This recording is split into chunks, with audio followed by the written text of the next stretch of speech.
Maithili express की शानदार प्रस्तुति।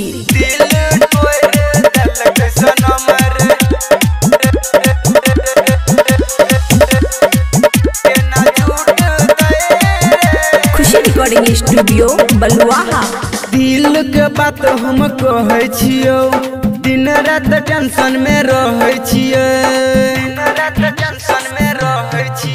हाँ दिल के बात हम कहे छियो, दिन रात टेंशन में रहे छियो।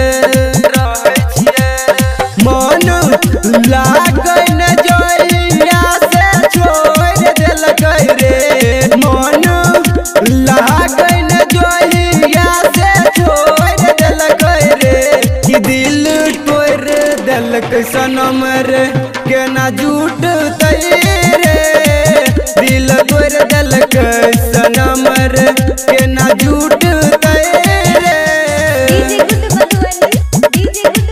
केना झूठतै रे, दिल तोड़ देलकै सनम रे।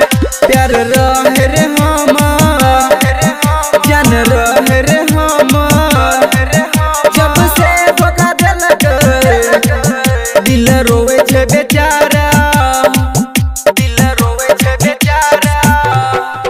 प्यार रहे रे हमार, जान रहे रे हमार, जब से धोखा देलकै दिल रोवे छे बेचारा। बिना प्यार के दिल ई नहीं मानै कहियो रे, बिना प्यार के दिल ई नहीं मानै कहियो रे, कि दिल तोड़ देलकै सनम रे, केना झूठतै रे, दिल तोड़ देलकै सनम रे, केना झूठतै रे, केना झूठतै रे,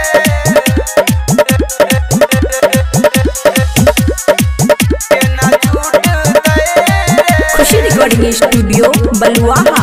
जानू जानू कहे रहिए, खूबे प्यार करे रहिए, उते दिल तोड़ देलकै, बहुत होई छै दर्द, बहुत होई छै दर्द।